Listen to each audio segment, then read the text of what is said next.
to the webinar of the Foresight Center about the future home life, the related energy demand, and how to manage it. I'm Danilov, the head of the Foresight Center, and the Foresight Center is a think tank operating at the Estonian Parliament with a mandate to explore trends in the economy and society and to build future scenarios and to inform the parliamentarians about this. Today, I'm extremely glad of having a great panel of academics with me. And first of all, it's a great pleasure to have Professor Yolande Strengers and Dr. Kari Dahlgren from the Monash University in Australia. And they are from the Emerging Technologies Research Lab in the Monash University, and they are specialized in researching the interplay of the digital trends and the energy trends, and they've done very fascinating study recently about how the Australian people actually foresee their future home life and what would it imply in terms of the electricity demand. And Professor Strengers has also written a book called Smart Energy Technologies in Everyday Life. And she's been co-author of the book Social Practices and Dynamic Non-Humans. So great to have you on board today. Thank you so much for finding time, as I know it's beyond your normal working hours, as it's 6 p.m. in Australia right now. I appreciate that contribution very much. And as a third speaker, we've got Dr. Tarmo Korõtko from Tallinn Technical University. And he's an expert in managing the energy demand, and he can tell us more about the situation in Estonia and, more importantly, what the future might hold in terms of managing the electricity demand in the households. Coming to today's topic, so we basically are at the crossroads.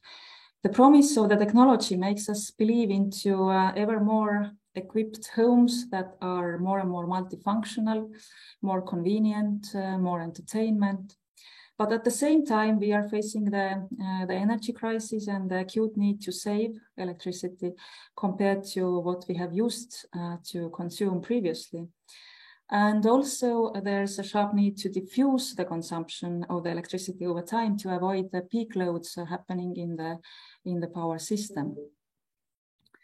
So today we are addressing what are the expectations of the Australian people of their future home lives, and how well their expectations actually match the views of the energy services industry. And of course, all the Estonian listeners are welcome to think about how are these results compatible to the situation in Estonia. And please be active to post your comments, your questions in the Q&A section that you'll find at the bottom of the screen. So whatever you think that there are important differences between the findings based on Australia and the situation in Estonia, so feel free to express these views. And there is, as to my knowledge, there is no similar study run in Estonia, so we really don't know evidence-based what are the expectations of Estonian people about their future home life, but just your inner feelings. You are very welcome to express and comment on this. And after that presentation, so we turn to the issue of managing the electricity demand in households, and the second presentation is then held by Dr. Tarmo Korõtko. And after that, I mean, you can post your questions and comments throughout throughout the presentation. So we can have some quick replies after the end of each presentation. But we've got plenty of time for discussion at the end of the webinar. When we don't have time to address quickly after the interventions, so we are going to have find this time afterwards. So please be active and take part of thinking along in these topics. So without further ado, I would like to pass the floor or the screen over to Professor Strengers and Dr. Dahlgren, and please inform us about the findings based on Australia, the expectations of the people towards their future home lives and energy demand. The screen is yours. Thank you so much, Taya, and thanks for inviting us to speak to you today. It's our pleasure to be here and to share the insights from our project. I'd just like to start, as is customary here in Australia, by acknowledging the traditional custodians of the lands that Kari and I join you from, which are the lands of the Kulin Nations on the southeastern coast of Australia, and pay my respects to their elders, past, present, and emerging. Kari, should I share the slides or, okay. I'll get to our slides. Yeah, maybe you should. That's great, thank you. So the Digital Energy Futures Project is a partnership, if you can just go to the next slide, please, Kari, between the Australian Research Council and three partners here in Australia, Ausgrid, AusNet Services and Energy Consumers Australia. So Ausgrid and AusNet Services are electricity distribution companies. They manage the poles and wires here in Australia in 2 states, New South Wales and Victoria on the southeast coast of Australia. And the third partner is the peak body for energy consumers in Australia. And so we're joined by our large research team at Monash University, all working together on this 4-year project to help us understand how people are going to use energy into the future. Next slide, thanks. So the central guiding question of this project is, how will people live in the future? And then supplementing that, we ask, what kinds of digital and energy technologies will they use? And what will that mean for energy forecasting and for future demand for planning? This project really was motivated by some key energy challenges here in Australia. So historically, we have had problems emerging around peak electricity demand, particularly in residential housing, and particularly on very hot and also very cold days, so directly linked with heating and cooling and the temperatures here in Australia. And with the relatively recent introduction of air conditioning into the country. And one of the unique things about Australians and air conditioning is that we typically only use air conditioning on very hot days. So quite different from the United States pattern, where air conditioning and heating is used more regularly. In Australia, the cooling, at least, probably not so much the heating, is used in this very intermittent way, and that's contributed to peak electricity demand. But we haven't been able to predict that. We've been quite poor in this country at forecasting energy demand, particularly in households. And as a result, we've overinvested quite a lot in energy infrastructure, and also at times underinvested in particular areas. So this project was really about trying to understand, what will the future hold? What's coming? What kind of demand will people have? What do people want their lives to look like? And what's that going to mean for the networks that need to manage that load in the future? Next slide, thanks. So typically when we think about the home and energy demand, we think of a list of technologies, and these aren't specific to Australia. These are technologies that I'm sure you're all familiar with, and approaches I'm sure you're all familiar with in Estonia and across the world, often bound up with the idea and the policy response, known as a smart grid or the future grid. But in terms of what that means for the home, many of the ambitions centre on improving efficiency, enabling automation, and what's known here as the direct load control of appliances, so the direct cycling or control of particular devices, particularly air conditioning here. Certain forms of data feedback, enabling people to have access to up-to-date information about their consumption, enabling things like microgrids, Certainly solar PV and battery storage has been a really key focus here in Australia. We have one of the highest penetrations of rooftop solar of anywhere in the world. Smart meters were rolled out here about a decade ago and are a key part of this as well in terms of the provision of data and the management of energy. We certainly are a lot further behind Europe in this one, but electric vehicle integration is something that we're just sort of turning our eye towards in terms of what that will mean for the smart home in Australia. And another key kind of instrument of demand management here is the focus on variable price signals for electricity and trying to enable flexibility in terms of when people use energy to better match supply and demand in the energy system. So that's the kind of energy vision, and I think that's often where this discussion stops. But there's another dimension that we are really, involved in exploring in this project, and that is about the kinds of lifestyles that technologies are also enabling simultaneously as all these different types of technologies and devices come into our home.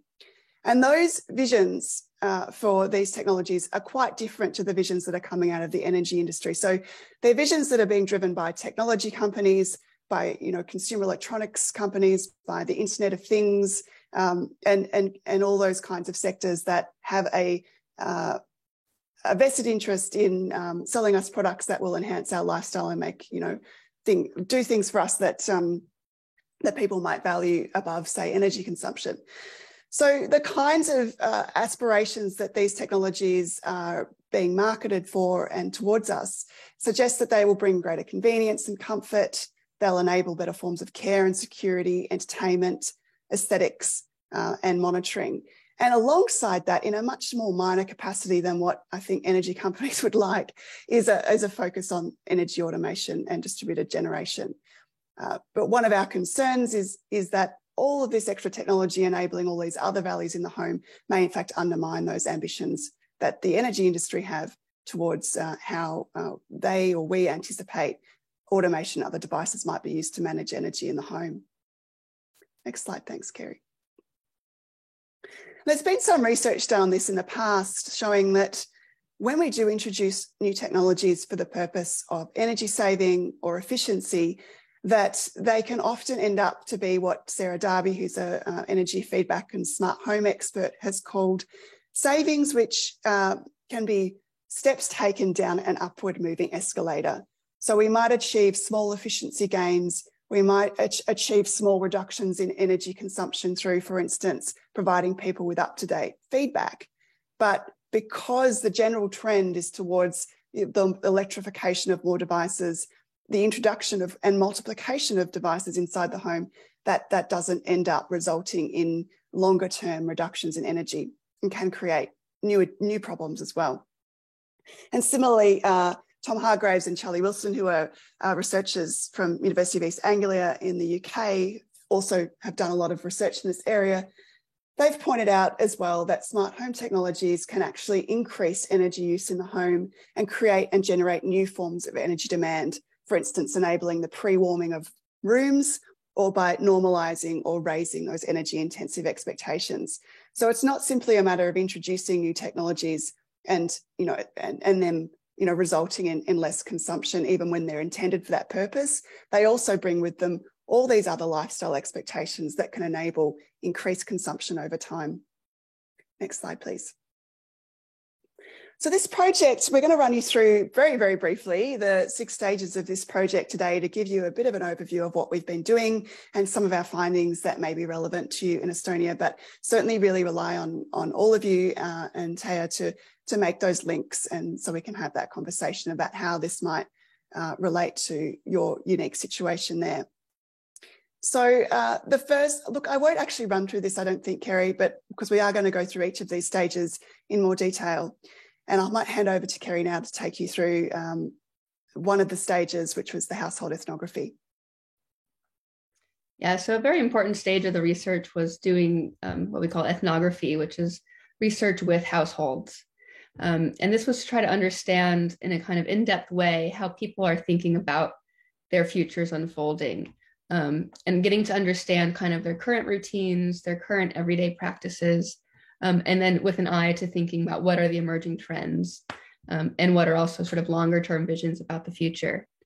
So we kind of looked at in a whole different lots of different aspects of their everyday life. So not just thinking about energy, but all the other things that energy is, part of. So thinking about charging electric vehicles, but also how those fit into broader mobility patterns. So the use of, even battery charging practices around phones and battery or gardening equipment, looking as well at sort of cooking and eating, what was happening in food preparation and storage, looking at the air and thermal comfort. So expanding it from just looking at heating and cooling to thinking about air, and particularly air purification, which I'll talk about soon, which was a key finding. Looking at living and play, household entertainment, also working and studying at home. So the research itself, even though the project was designed to look at this pre-COVID, it ended up that the research was being done during COVID. So these working and studying at home trends were very important. And practices around caring for the home and occupants, so caring for children and older people, as well as pets. And then finally, also looking at directly questions about energy. So as I said, the research, was conducted in the midst of COVID, but it was also other sort of kind of shocks and circumstances in Australia that ended up having quite an important impact on the research findings, and also helped to kind of reveal the reality that futures don't necessarily happen in a predictable way because of these unforeseen shocks that might come about.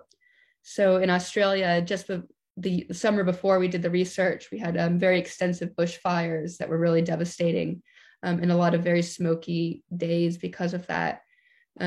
We have storms and continuing here that are involving floods and more extreme weather and power outages, heat waves, financial shocks around COVID particularly, and of course, other sort of technological and economic shocks that are changing what it is to live in the home.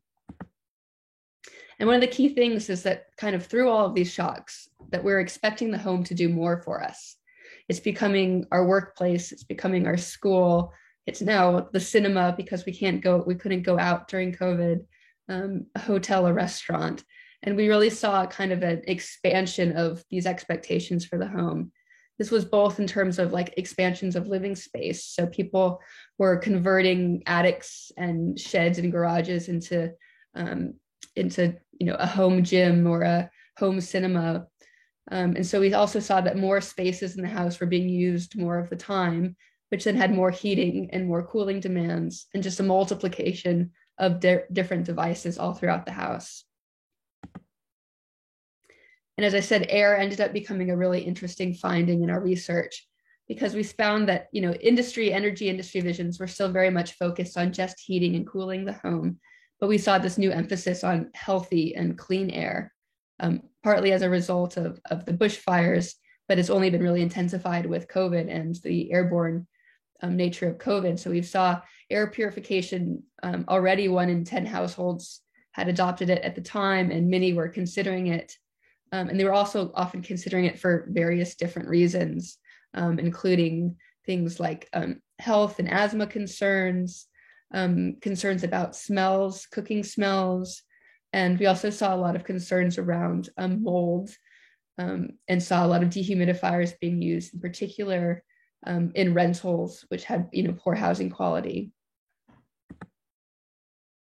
And so another interesting insight about air is it's a good example of where the kind of technology vision of the future and the energy sector vision of smart technologies don't match, because the smart automated features that are embedded into an air purifier weren't about energy pricing, but they're based on air quality measurements, which are likely to fit the same patterns of peak demands, right? So it's a hot, smoky day, which is our peaks in Australian summer, is exactly when the air purifier would be needing to be on. So we saw that, the air purifier was a good example of that mismatch, but also that it's something that's becoming a potential new sort of necessity because it's linked to these health needs and health requirements. And that kind of as people got one, they often got multiple ones for each room. So it just would multiply once they had an experience with the technology. And linked to that is a key focus of care and the importance of sort of comfort, care, and safety to the home. And it's also an example of where energy industry visions don't necessarily see the potential for what seems like stable practices to change quite drastically. So COVID was a really good example of that, where we had, in Australia, we had a big trend towards COVID pets. Everyone adopted cats and dogs during COVID. And that they're already a really interesting trend where more and more energy is being used to take care of pets. And particularly the biggest one being heating and cooling being turned on for pets, even when the people are out of the house. And we also saw, a lot of concerns as well about desires for people to age in their homes, have home-based healthcare, and all of the kind of devices that are involved in aging at home, including ones that are critical medical devices, so not ones that can be switched on or off and require really reliable electricity supply.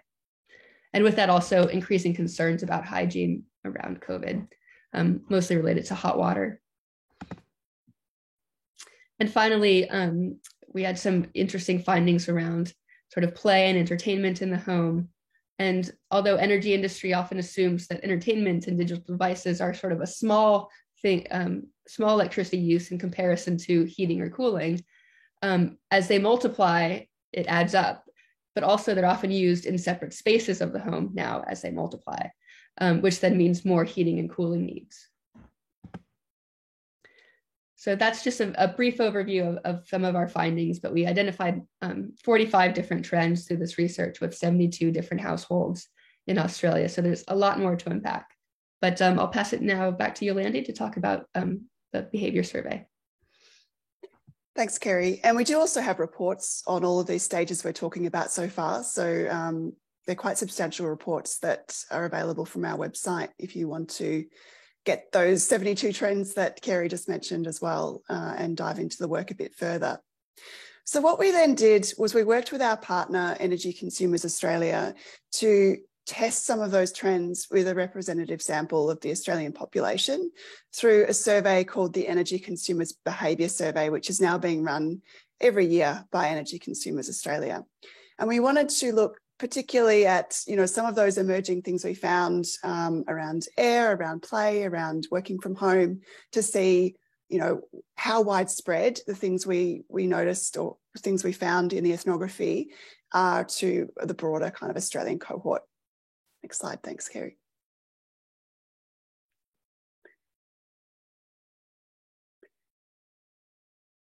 So what we found was that in terms of the air trend that Kari mentioned, is that 24% of respondents think that their home will use more cooling in the next 10 years.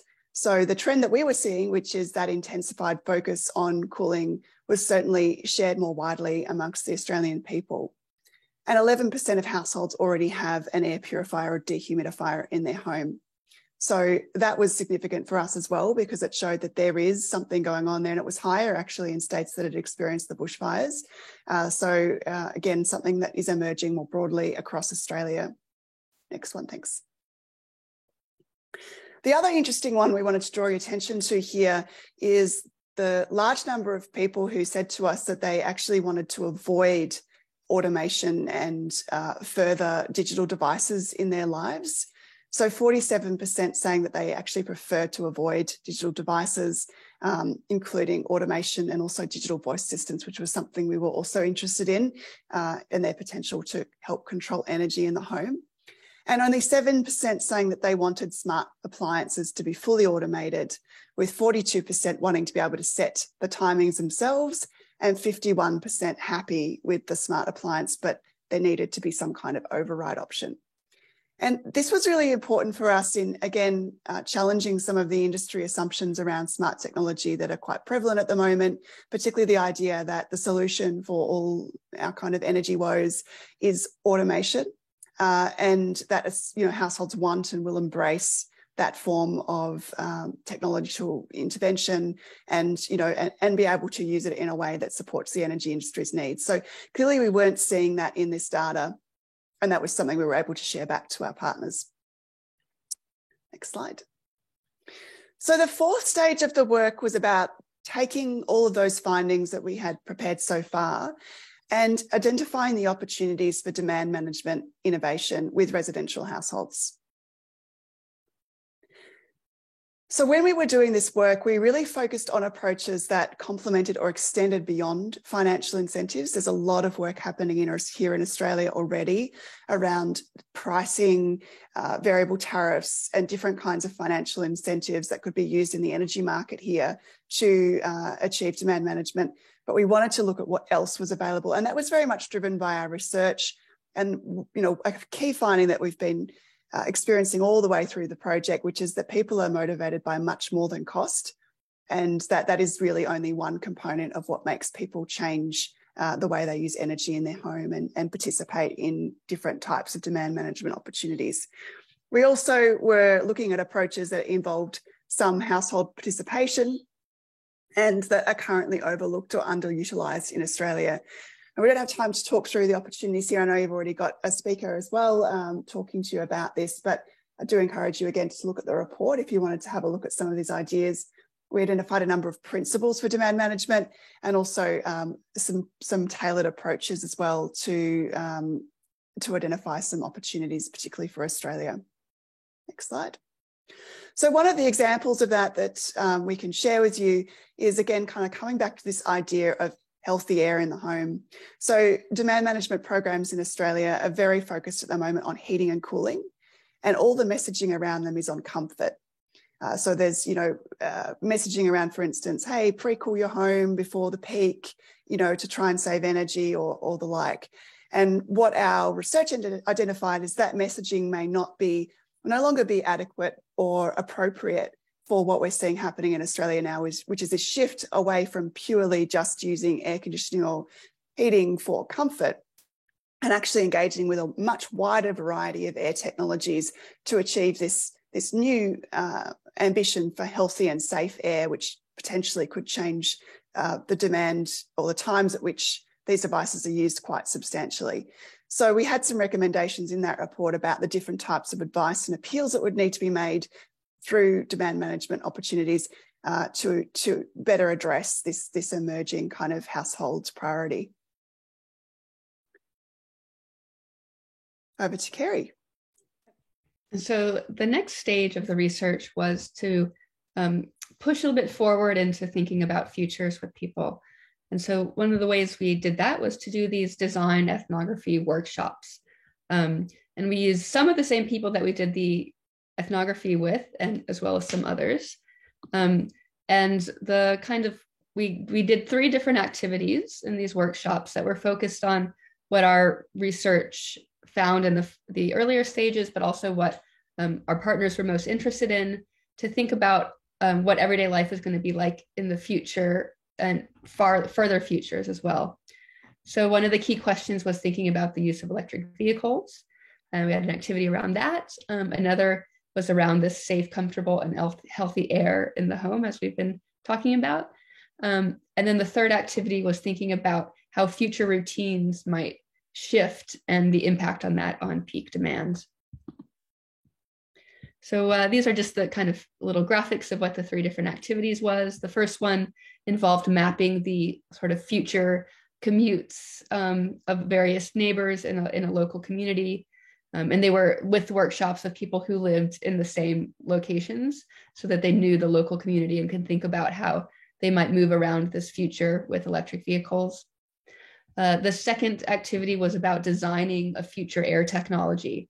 So this helped us understand what people's priorities were about what kind of technologies they might have to provide that healthy, clean, and safe air. And then the third was about adapting to extreme weather conditions and how routines might shift in response to increasing extreme weather in Australia. And the kind of key, just a few of the key insights, again, we don't have time to talk about all of them. We have many of these sort of foresights, but the far future one around electric vehicles was really that electric vehicles are expected to become part of like increasingly hybridized forms of transport.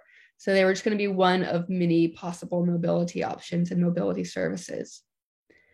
We saw with the air tech activity that in the further future, air technology is likely to be integral to providing comfort, health, and safety. So the findings of the way people designed these future air technologies really seem to support our previous findings around really integrating all of the different air purification with comfort, health, and safety. And finally, the far future routines, we found that particularly in response to this potential extreme weather future, people envisioned kind of the morning peak kind of being spread out a longer period of time. They envisioned sort of waking up earlier to take advantage of the weather, you know, the morning coolness before it got too hot. And that the evening peak also in a similar way, people kind of imagined that some of that might happen later in the evening, again, to avoid extreme heat in Australia. So back to Yolande. Thanks, Kari. Yeah, so the final stage of the project is something that we're actually in the midst of now. So this is, you're up to date with where the project's at. And we are going to be releasing a report in the next few months, actually, about this work that we're talking with you about now. So in this particular stage of the project, we've started to develop some what we're calling foresighting concepts to help guide the development of scenarios that anticipate future energy demand. And these are ways of reframing some of the assumptions and the kind of common ways of thinking about the future that we often see in energy visions and energy scenarios. So these will probably be quite familiar to you now, given you've heard about some of our research, and maybe some of the industry concepts on the left, I'm sure would also be familiar to you as well. So in this work, we're taking concepts like prosuming, which is a very big focus of the Australian kind of system, to this idea of participation, so that people will engage through the everyday activities of their home in managing energy, but in order to achieve their daily priorities and make most use of the solar panels or the resources that they have around them. And as Kari's showing you now, we've actually developed some graphics to help illustrate these concepts for industry. This is a sneak peek because we haven't actually officially released these into the world as yet, but these are sort of just to help guide that conceptual thinking and share that vision with people. Do you want to show another one, Kari, and I can talk through it? So this is taking, I guess expanding on the concept of consumption, which isn't really that helpful, we don't find, for thinking through what people do in their homes. Yes, people are consumers and consume energy, but they do it in order to achieve something. And the thing that we found was very essential for what people are trying to achieve, particularly in the context of COVID and all the other things that Kari mentioned, is comfort, care, and safety. And we saw that play out in lots of different ways in the home. And that needs to be a really key concept guiding the future and the scenarios that we develop. And yeah, a final one, I think, from this set is taking the idea of set and forget, which our research really shows is probably an unrealistic vision. The idea that people are going to sort of just hand everything over to technology, automate whatever it is that they're doing and forget about it and not wish to override it or not wish to change that on a regular basis. What we found instead was that people will set things and they will use automation and timers to some extent. Some of that will be manual, not smart, but they will also rely increasingly on different types of notifications. And those won't just be notifications about cost or energy supply. There'll also be notifications about things that are important to them, like the weather, like the air quality, the pollen count on a particular day, etc. And they'll take all of that information and use it to make certain decisions about what they're going to do that day and how they're going to approach their daily routines, but also energy in the home.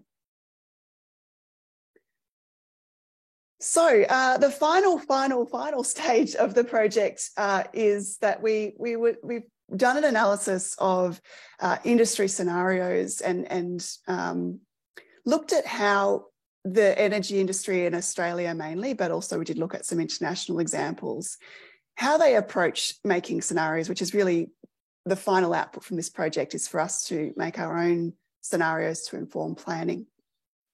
And we found a number of issues with these scenarios that we're hoping to address with our own. So we found that most scenarios led with this kind of really big technological or macro trends and assumed that these would be the key drivers of change. But as we've shown to you today, there are other things going on that may in fact be more important and drivers of change, like that desire for care and safety. We found that modelling didn't integrate consumer drivers beyond historical demand or appliance uptake. So there's very little data or evidence going into our understandings and forecasting of the future and the assumptions that go into the scenarios that we're using to plan for future demand. And instead, we found that most scenarios actually were made using very generalised assumptions about how consumers are going to behave in relation to macro trends. So again, that lack of evidence base forming the existing scenarios that the industry is using at the moment, and very little or no engagement with the kinds of lifestyle changes that we've spoken about that is really critical in terms of what this project has been trying to achieve. So, you know, working from home, for instance, has really changed the demand profiles, and also the ability to participate in different types of demand management opportunities here in Australia over the last few years, and will continue to persist even as we kind of come out of COVID. And so engaging with that is really important if we're to think through and think with the future. Next one. So yeah, so we're in the process, as I said, or in progress of creating our own scenarios for future living. Which will have a very strong focus on those lifestyle dimensions that we've been speaking about, which is really the evidence base that our project has created. And we'll be developing, we'll be using those foresights that we showed you before in the images about people. So kind of guiding assumptions, if you like, that are informed by our research to generate plausible visions about how people are going to live in the future, and to help that guide forecasting and planning here in Australia. Last slide. So yes, I think that's everything from us for now. But as I said, we have lots of material coming out regularly on our social media accounts, and we also have a website where you can find, I think, 3 of our reports from the first 3 stages. We'll have another one out in a few months. And next year, we'll also be releasing our scenarios. So you've caught us at a good time. And I think you've really got kind of all of the emerging insights that we were able to share with you today from the project. So thanks so much for inviting us again, and looking forward to talking further with you about how this might be relevant for Estonia. Well, thank you so much for this fascinating research and very thorough and well-concerted presentation shared between the two of you. It was really enjoyable and a lot of useful information to relate to the Estonian situation, and think that do we have the same or are we not having the same situation? Well, there are quite many questions actually in the Q&A section, but I would like to first ask the one that is most pressing for me. Yolande, you brought this great great metaphor of the upward moving escalator in terms of the energy usage of the people, and then small steps down, which are then the demand management measures or the energy saving measures applied in the households. Would you agree and conclude out of the research that the situation is like that our efforts to manage the demand or to promote energy saving are overplayed by the people's wishes to consume more and have a more multifunctional home in the future? Yeah, thank you. Well, I guess there's 2 dimensions of that. One is that in recent years, demand has stabilised in Australia. So the actual energy data shows that the trend, there isn't a small underlying increase, but it's not kind of rising rapidly. Having said that, our research does suggest that there are some emerging areas that could increase energy demand quite significantly into the future. One of the things that we don't have yet, for instance, is air conditioners that are integrated with air purifiers. And so something like that could really increase energy demand for air conditioning in this country. Similarly, we don't have huge penetration of EVs, which could also increase demand quite substantially. And another trend we found, which Kari mentioned, I think, is that people are starting to convert additional living spaces on their properties. So converting things like sheds and garages that previously may not have had any energy or electricity at all, and turning them into additional, sources of spaces for living. So that again, that would have quite a significant impact. So I think we've identified where demand could increase further in the future, even though I guess the hard data is only showing modest increases at this present moment. Mm-hmm. Yeah, thank you. Great insights. In Estonia, we also kind of expect that the electric vehicles will, of course, increase the electricity consumption. But your finding about that the spare rooms getting taken into use for different purposes to really widen the set of functions that our home space is able to provide. So this is, I would say, very surprising, or I don't know that this kind of thinking is actually there in Estonia, that this might happen and be one of the drivers. Well, let's go to the questions. One of our listeners asks, and you can also see the questions if you open up the Q&A tab. So if you were analyzing the changes in the energy demand in the future, did you also take a note of the embedded energy in the smart devices? So all the energy that was needed to produce the smart appliances and different other devices that people might want to have in their homes in the future. It's a good point. We didn't. That's not the scope of our research, but they are bringing up an important insight, right? Which is that the production of all of these appliances also has other environmental impacts as well. Mm-hmm. Okay. Good to know that. And one of the surprising findings was that only a small share of people are actually in favor of fully automated systems and appliances. So they really want to be in control, or as you later put it, they want to be at least notified when something is happened on their behalf. So perhaps a few comments. It's really the 7% people in favor of fully automated systems. It's very small. How come, or what are they afraid of? I'll say a few things to start. We really find that people want ultimate control over their lives, and they feel that automation just does not allow them to deal with the kinds of contingencies that are part of the everyday. And often another thing that I think informs that is previous experiences with various forms of automation, experiences with other sort of smart technologies and AI that often don't provide what they promise, right? So people are very skeptical about the idea that a fully automated system is going to be able to function and take into account the unpredictable aspects of their life.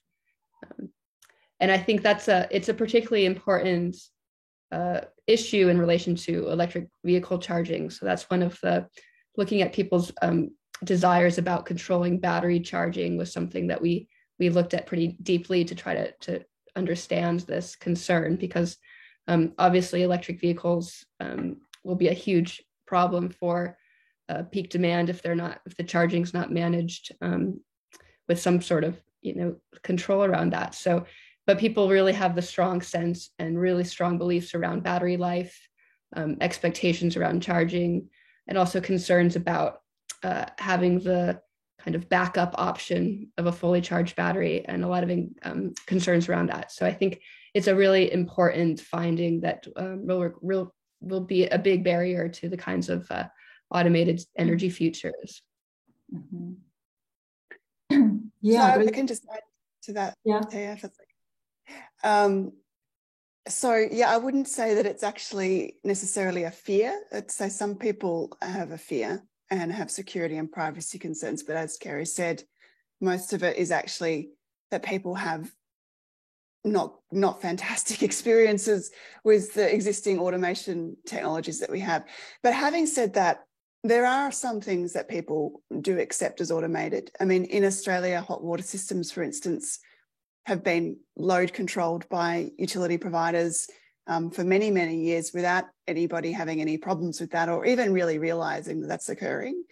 So something like hot water, I think people would be fine with it remaining automated.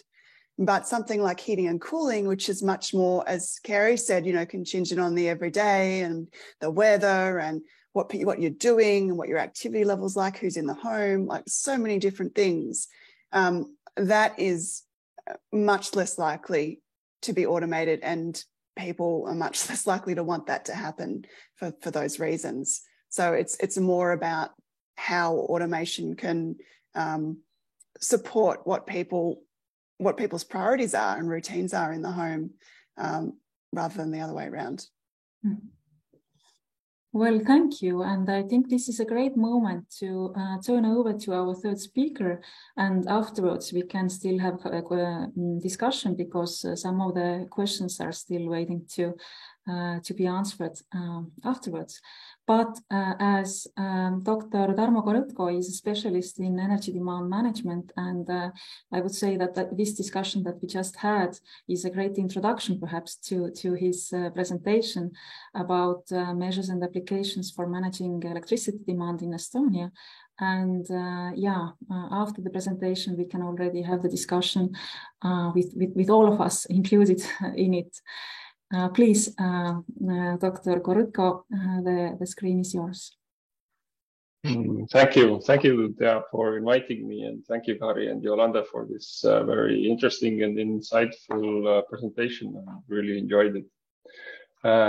As announced, my name is Tarmo Korõtko. I'm a research scientist at the Tallinn University of Technology. And today I will be giving a brief overview about measures and applications for managing electricity demand. And I will also provide some facts and trends about Estonia. So when we are talking about electricity demand in general, my speak will focus on how to manage it. So, and also one disclaimer is that I will be talking explicitly about the electric power system, which is one part of a larger energy system. So I will focus today explicitly on the electric power system. So what is demand side management in the first place? So demand side management refers to initiatives and technologies which encourage consumers to optimize their energy use. So this is more or less the official definition. So a key takeaway here is that it is not one specific activity or method you can take up, but it's rather a group of interconnected activities, technologies, and methods which serve a common purpose or try to achieve a common goal. But why is it relevant to match supply with demand? Because demand side management, it enables us to first of all increase energy efficiency, and secondly match electricity supply with demand. Why we want to increase energy efficiency? This is quite straightforward, that in case we have devices which consume less energy and provide the same output or the same function, it's good for the environment and also economically much better choice. But why is it relevant to match electricity supply with demand? The electric power system is a system which by design needs to match supply with demand at any given time. So this is why we want to have a control of this. This is why we want to match the supply and demand to provide this necessary characteristic of the electric power systems. If we don't match supply with demand, we will see big problems with frequency, and this will eventually lead to much larger problems, resulting in blackouts, of course. So, but let's take a closer look which measures we can apply for demand-side management. There are actually two types of measures for demand-side management. The first one being static demand-side management. This static demand-side management can be separated between two different types of measures, which can be identified based on end-user engagement. First of all, there is the active end-user involvement for static demand-side management. This requires high end-user awareness. It commonly is displayed in the consumer investments to increase their energy efficiency. For example, the consumer itself decides to invest in improving the insulation of the building, to purchase appliances with higher energy efficiency, and so on. And these measures, it's possible for the government to deploy some supporting measures. For example, in the form of direct investment to support the end users in increasing their energy efficiency, but also in the forms of raising awareness by providing knowledge support, and also through the reduction of additional bureaucracy, or making it easier to undertake these improvements. So these are very specific activities that can be undertaken by local or regional governments. But aside from active end user involvement, there's also passive end user involvement. Passive end user involvement shifts the responsibility from the end user to governments. A good example could be specific requirements for energy efficiency for example, household appliances. Let's say that at year 2025, you can only buy a refrigerator which has an energy class of A++++, for example. This could be one way to one example of a passive end user involvement measure. Another example would be taxation, which is based on the energy efficiency of the appliances. So lower taxation when purchasing higher energy efficiency appliances. So these examples are very straightforward examples of static demand-side management with passive end user involvement.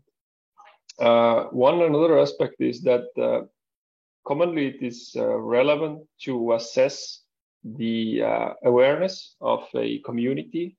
So the active end user involvement, or the amount of people who are actively involved in demand-side management, is a very good indicator about the awareness regarding energy topics of this specific community. So this is something which is very useful to measure. And what are the effects of static demand-side management is that static demand-side management mainly decreases the energy consumption through time. So we will see a static shift in the energy consumption. We use the same functionality, but we use less energy. But aside from static demand-side management measurements, there are also dynamic demand-side management measurements. And dynamic demand-side management measures are also known as demand response. So similar to static measures, dynamic demand-side management can also be divided based on user engagement. Active end user involvement is mainly executed by applying transactive measures. And the best example is, for example, the day-ahead electricity market or spot market. This is a very good transactive measure and very well understood.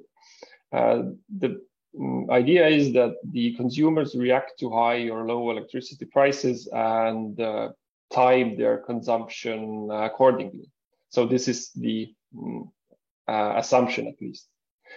This, of course, means that the threshold of costly energy needs to be reached. So, for example, if the energy shift between low or the difference between the low and high price is insignificant, then the actions will not follow. Another important aspect about this type of active end user involvement is that it has low cost of implementation, but its predictability is poor. And this is actually what we have experienced quite well in the last year, where we had those record levels of electricity prices, where the record hour of 4,000 euros per megawatt hour, the consumers reacted to it, and they shifted their or decreased their consumption by roughly 10%. Sorry, I don't recall the exact number, but this was unpredictable, and this actually didn't have any influence on the actual energy price. If it would been predicted, then this would also have most likely had an effect on the energy price. But aside from active end user involvement measures, there are also passive end user involvement measures. And this passive end user involvement measures, they are mainly focusing with automated systems to control loads. So the idea is that the end user delegates total or limited control of specific household appliances to a third party. And the result is that the end user does not have to take action every time action is required. So it delegates the control to a third party, which performs the action instead. And usually the owner of this asset maintains a certain level of control by addressing what are the limits and some preferences.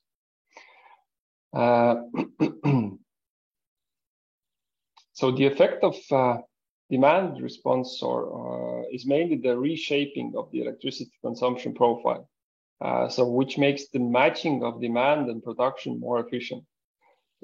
Traditionally, the electric power system evolved that the generation followed the load, that the only controllable source was the generation, so the load was not managed.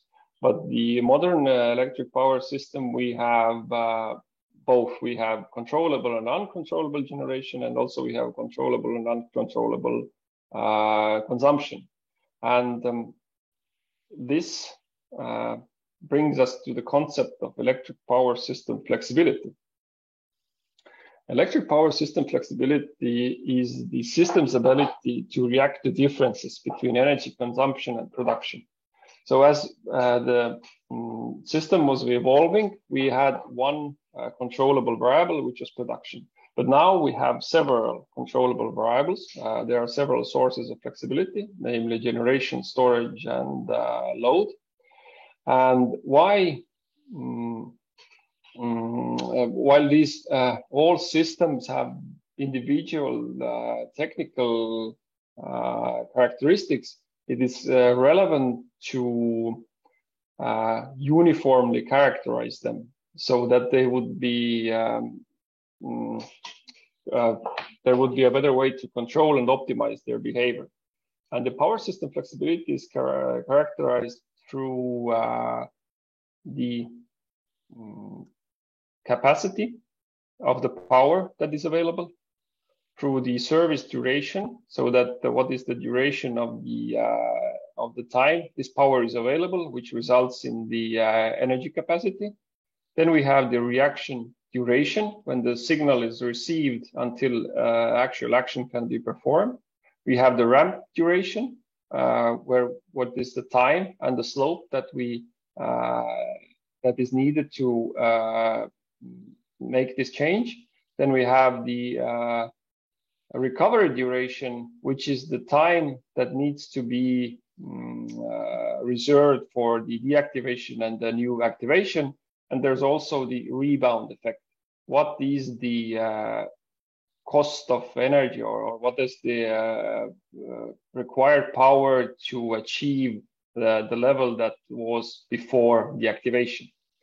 So this is one important aspect, that demand response usually results in more net energy consumed than without demand response.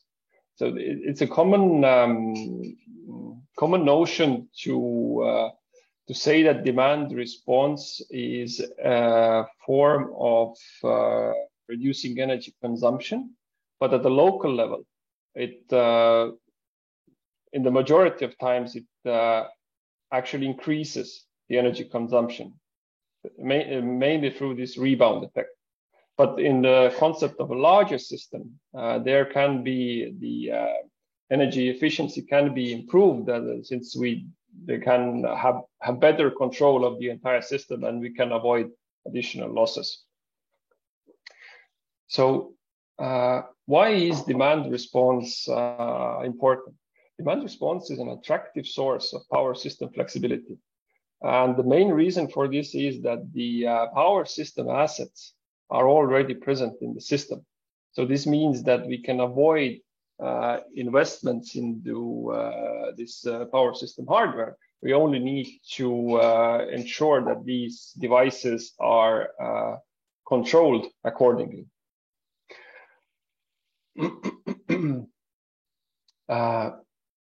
But there are several issues to actually implement demand response, because there exist numerous types of different electric loads.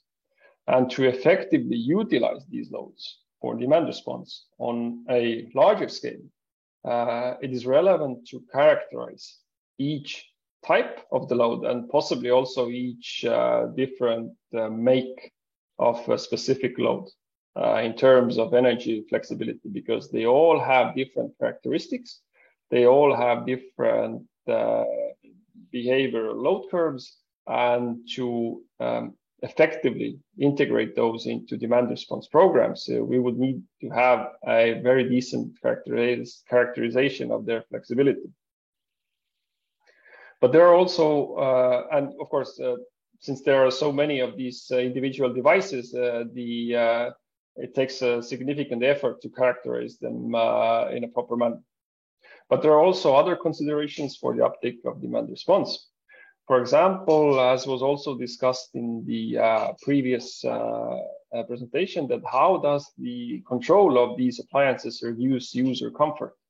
This is a very important aspect in terms of the uptake of this demand response programs. And this brings us to follow-up questions. What is the acceptable amount of reduced user comfort? How do we measure? How do we quantify user comfort? And how do we communicate the levels of user comfort? So how do we manage the communication of this qualitative property to a technological system which strictly understands quantitative numbers? So this is an open issue currently. Another aspect is control signal delivery. Now, to deploy effectively demand-side management measures with passive end-user engagement, it is relevant to establish those communication and control channels, which actually present a significant bottleneck when deploying demand response in larger scale. And also additional communication and control channels, they increase the risk of cyber attacks and also breaches of end user privacy, which has been of elevated public interest also in the past few years, understandably. And also the fourth aspect to consider in the perspective of the demand response program is how to verify whether the demand response action has been executed by the user or not. So this is actually quite a philosophical question, because the verification needs to be performed against a prediction. It's always a prediction. We predict that the user will behave in one way, and we ask them to behave in another way, and then we measure the difference and we say that this has been the activity. But we cannot say for certain that the user wouldn't have made the behavior in the first place, or without the demand response program. We cannot say that our prediction was 100% accurate. Now, this results in very high complexity in legal terms, and also in the case of settlement disputes. So this is also one very interesting but also complex issue regarding the application of demand response. If you look at the current state of the application of dynamic demand side management measures, then in a very generalized scale, the situation is the following: that for large and energy intensive industry, where we have high load power capacity and the integration cost and load power capacity ratio is low. There we have already established business models. We have established market players, and there this is a very the business environment there has been quite it's quite well formed already, because the main idea is that the integration costs are so low and the gains are so high, it makes sense to make use of this. Now, for example, for commercial properties and industrial SMEs, the current situation is that the business models are existing, they have been deployed, and they're currently being scaled. And the market players, they are also developing. So there are existing market players, there is quite healthy competition already, but the players are just trying maybe to better their product market fit and maybe to identify themselves more better. But in terms of residential households, there we have developing and unvalidated business models, and the market players are exploring.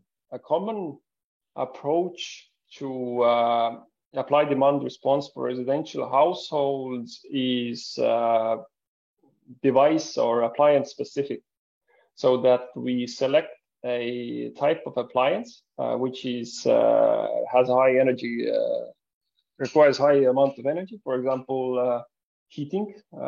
There's one Estonian company who is actually dealing with the control of electric underfloor heating, and their business is that they are producing these control units which are aggregated together and which are then controlled by this their central server to provide this demand response. But there are several of such approaches, and none of these have actually gained like this very high level of success, of course, for different reasons. If you look at the potential of demand response in the Estonian power grid, I like to reference a study which was carried out by my colleagues already 8 years ago, but the numbers or the scale remains more or less the same nowadays as well. So we can see that the industry provides 65 megawatts of average controllable hourly load, while the residential household can provide an estimate of up to 230. So while the residential households are the most difficult to reach, they provide the highest opportunity or the highest impact.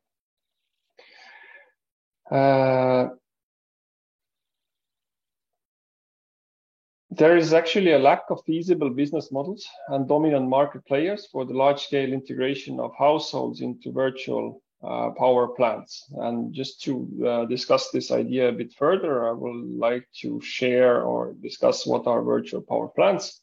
So these are technological systems. So similar to electric power systems, or virtual power plants are technological systems. And they are comprised of a large number of small and medium-sized generators, energy storages, and controllable loads. And the purpose of the virtual power plant is that it aggregates individual devices into one virtual system that is logically connected to a larger power system. So in terms of, for example, at the transmission grid, all the loads that are aggregated to a virtual power plant are connected through individual connection points through their distribution system operator. But in terms of energy balance in the transmission system, they are logically perceived as one. And this virtual power plant, it enables to control and optimize the energy flows to these devices. If we look at the components inside the virtual power plant, there are the central control system, which is commonly a cloud-based server. Then we need to have a system for the communication and data acquisition. So this can be either existing communication service providers, for example, internet service providers or cell phone providers. And there's also what is the customer devices. And why I'm describing this is that the key problem for rolling out or engaging households into demand response through virtual power plants is that the customer devices and the system for communication and data acquisition currently is more expensive than the economic gains from the demand response programs. So this is there's no or little economic use case for motivating the integration of these devices to households. So a relevant shift that is happening is that these customer devices there are more and more customer devices which have already a communication or control interface which enables to connect automatically through this data acquisition server, which is actually a very good idea or very good trend. That this means that the costs for integrating these devices separately can be spared, so that for example, the end user purchases an appliance which is, for example, demand response ready, and the only requirement is that it needs to be connected through the home Wi-Fi network, and it is integrated into their system. So this is a trend that is starting to emerge, but it is not very prominent yet.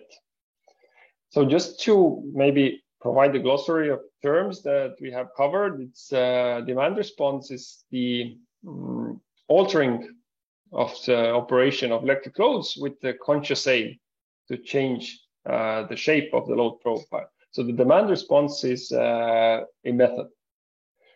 A virtual power plant is a technological system which is comprised of numerous generation units, so the energy storages and controllable loads. The virtual power plant is a system, a technological system. And power system flexibility is a system's ability. So the power system flexibility is a characteristic. So to use it all in a sentence, a virtual power plant uses demand response to provide increased power system flexibility. So this is maybe to have a better understanding of these terms, what are currently more or less trend words. And which are the relevant matters that need to be addressed for the increased uptake of demand response, which is this applies for Estonia, and I'm not certain, but I believe also for the majority of can be applicable globally. First of all, there needs to be increased awareness. So this actually needs to be an ongoing progress. What is an open matter is how to increase end user engagement. As also discussed in the previous presentation, this is a very, very interesting topic. There's a need to support the development and implementation of sustainable business models because these have not yet been optimized. Standardization is something that plays an integral role, and the uptake of unifying of the standards is something that needs to be supported or emphasized. And also one important matter that can't be neglected is the provision of privacy and cybersecurity, because this is people have increased fears regarding this matter. Yes, and this concludes my presentation. I hope you enjoyed it. I hope you find it useful. And of course, I'm open for questions if you might have any. Thank you so much. Yeah, you might also end the screen sharing now, yeah, so we could more easily see each other.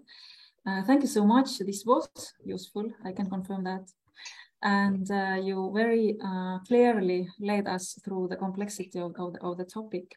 And yeah, it was great to see that actually the technical potential of the demand response methods are big, even the biggest among all the sectors. But the end user engagement remains a question. So I just wanted to ask if there's been any survey about the attitudes of Estonian households, Estonian people towards this demand side management programs, be it then fully automatic, or then we heard previously this of this option set and notify, so that the response is automatic, but the person is notified that it is taking place right now. So have there been any surveys about the attitudes of the Estonian people? The plain answer would be not to my knowledge. But I can maybe share my personal experiences about the trends that I've seen through different social media channels.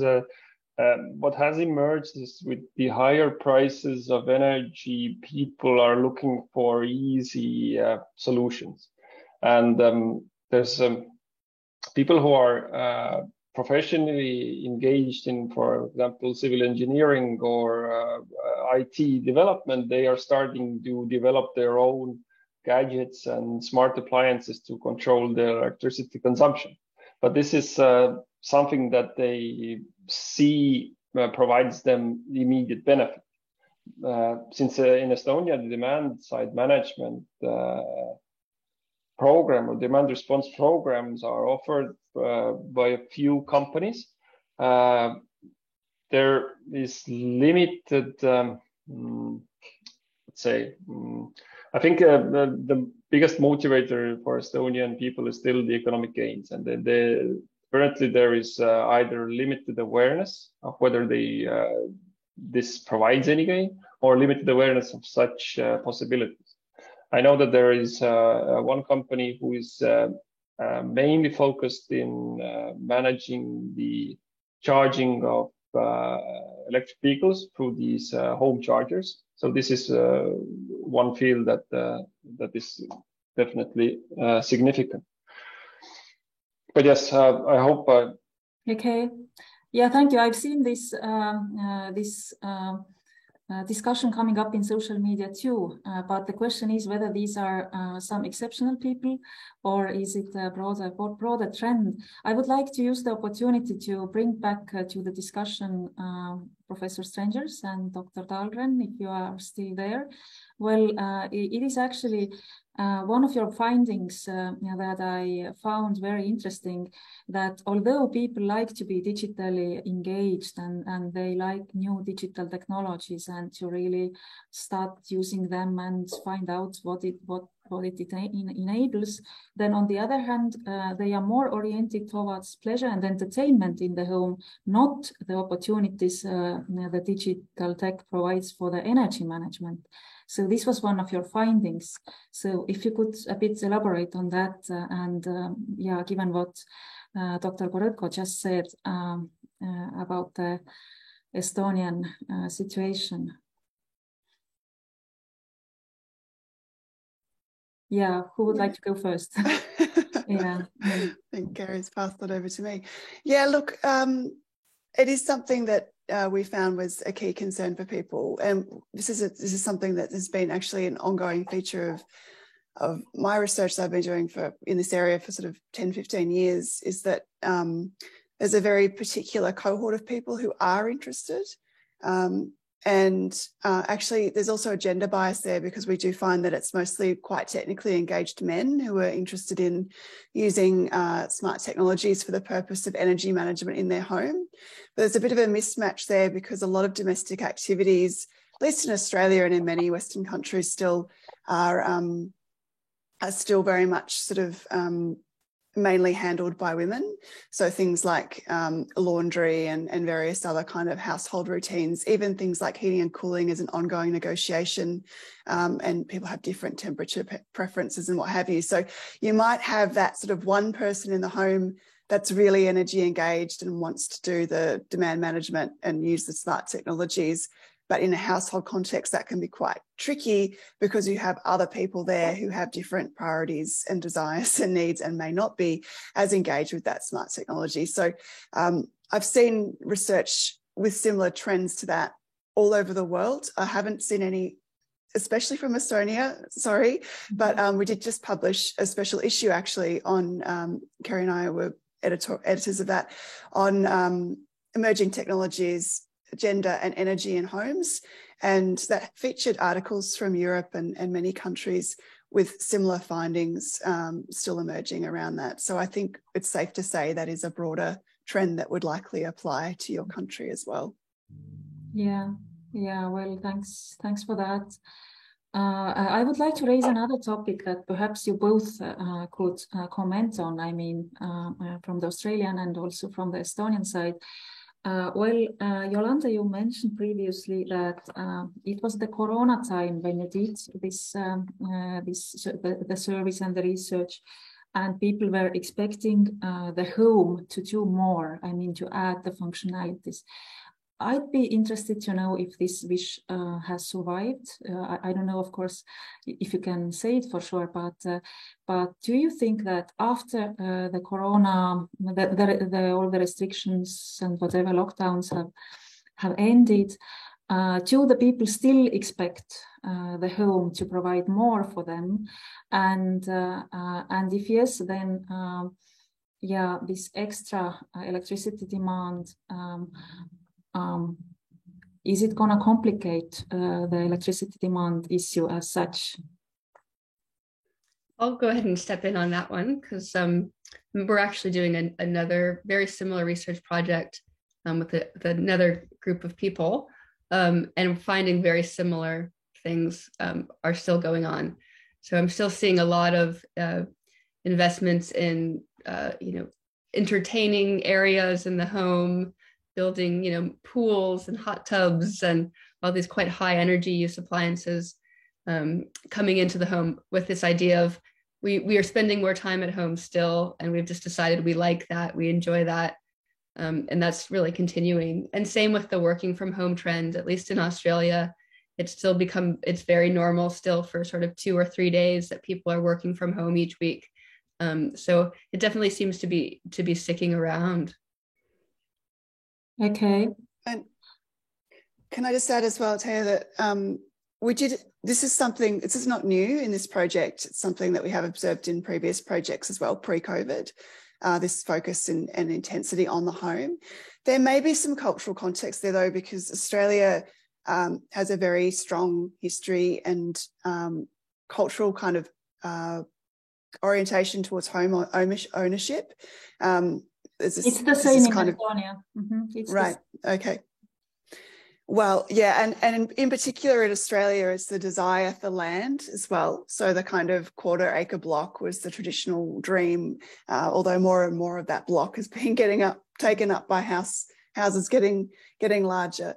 And as I said before, or as we said before, more of that block also being used for housing or for living space. So but that's something that's been going on for quite some time, and as Kari says, does seem to be continuing. Tarmo, I would like to ask you the same question, that this additional electricity demand that would be there or would come up because people want the homes to provide more for them than the homes have provided previously. So is it going to complicate the energy demand management? Yes, first of all, just to, since I haven't done a proper investigation regarding this, this is just a subjective view. In Estonia, there was the trend that people who lived in cities, they migrated to their country homes. So this basically, what it does, it shifts the consumption of electricity, but in my opinion, it also reduces it to not use, for example, electricity for heating, but use whatever sources you have in your country home, for example, wood. So this would have some effect on the total electricity consumption, but not the significant effect on the national consumption. Anyway, what the problem this might pose is that in cities we have the electric power system is much stronger. There are much less problems with quality and security of supply. These problems mainly are mainly present in rural areas. So what this might affect would be that if this trend continues, we might see the need for future investments in strengthening the grid in rural areas to support this need as well. In terms of increasing entire consumption, then subjectively, I personally don't see that this would be a significant impact to the total electricity consumption of Estonia. But yes, this is subjective. Okay, well, let's turn now to the Q&A section. We've got some minutes left. So what about, I mean, there's one question about the non-financial motivators for people to reduce their energy demand, and perhaps also the question about whether any low-tech solution to save energy came up in your study in Australia. Can I start? Yeah. So one of the things that really I think motivates our research and that we're trying to get out to sort of the energy sector is that people are not just responding to price, right? Price is important, but it's not the only thing that they're thinking about when they make decisions about energy. So in Australia, one of the things that's quite a strong motivator is, of course, environmentalism, concerns about climate change, but particularly around sort of peak demand issues is about ensuring that there's enough electricity for everyone, right? That we don't overstress the grid so that it goes out for everyone. So we've come up with kind of a concept of, we call it generous and resourceful, which is a value that we feel motivates a lot of people's energy use. And just thinking as well about, as I've been learning a little bit more about your situation today, thinking about, the way that crisis can change the way people think about, what energy is for, and the sort of other sort of objectives that are part of it. Because people, even though, the electricity system in Australia has been marketized and it's a, private market, it's still very much an essential service, right? People really see themselves using energy as part of a community. And sharing and using those resources in a resourceful way. So I can build on that by saying that, that resourceful and generous concept might come through in terms of the way people manage their solar panels, for instance, and when they might consume energy. So they might be quite willing to use energy, at a particular time of day that suits the grid, not because they're going to receive some financial incentive, because they understand that it will benefit others and benefit the grid, as Kari was saying. Also, in terms of the low-tech ways that people use, things to save energy, there's so many examples of that, and way more promise and potential there, I think, than there is in automation and smart technology. We often find that people who have started to look at automation end up reverting back to, the old-fashioned timer or the, notifications on their phone or manual kind of timing sets in terms of, say, when to charge a vehicle or when to turn a pool pump on or when to use certain, other technologies in their homes. So, and there's lots of sort of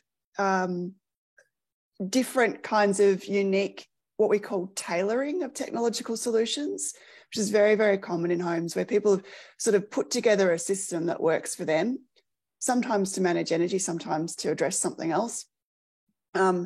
And, you know, it often involves a lot of manual control and operation. That's not necessarily a bad thing if it achieves the outcome that the energy sector wants. And in fact, it might be more effective, we've found, in many ways than using the automation and the smart tech. Mm-hmm. Yeah, well, great to hear that. Some quick questions still in the Q&A. We've taken from the Q&A. Did you have any working assumptions about the severity of the future climate change? Or it was not relevant as an underlying assumption for your work? Yeah, we framed it really in a more general way to allow, because we're really focused on what people's perceptions and thinking is about the future. So we framed it as more extreme weather, more bushfires, more floods, in a really neutral way that allowed them to also think about, you know, bring in their own concerns about that into it and the severity that they were concerned about, rather than using a sort of scientific measure. Okay, just to make people feel a bit urgent about the issue of energy, say, reducing their energy demand. So yeah, that was very reasonable. What about one differentiation between the situation in Estonia and Australia, there probably is, and the urgency of the climate change, of course, it is an urgent issue in Estonia too, but you are facing the very acute challenge that the people need to use more cooling.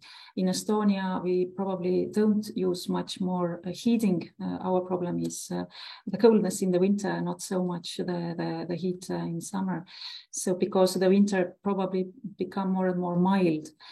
So this is probably one of the differences, but anyway, I mean, in Estonia we have other worries like the current war between the Russia invading Ukraine, and our energy supplies from Russia were very abruptly cut through. So other reasons to feel to have the sense of urgency of doing something and very quickly changing our habits. Well, thank you so much. Our time is actually up, but if there are any final remarks that you would like to make, you are very welcome to use the opportunity. Just thank you very much for the opportunity to talk to you. It's been really fascinating to hear and to think about our research in the context of Estonia. So all the best with your ongoing energy challenges there. Indeed. Thank you so much for participating and attending. I mean, it's beyond your normal working hours already, so I appreciate this effort very much. And I was also very fascinated by the research that you introduced today. And there's a lot to take on board in Estonia as many more insights that we've discovered here by ourselves. And glad to hear that this actually is a continuous work. So further news upcoming soon. Thank you so much, and hope you enjoyed the webinar. Thank you to all our listeners. And if you like the webinar, so you could go to our website and subscribe to our newsletter, and we'll provide information about further webinars to you directly to your email. And yeah, thanks again, and have a great day.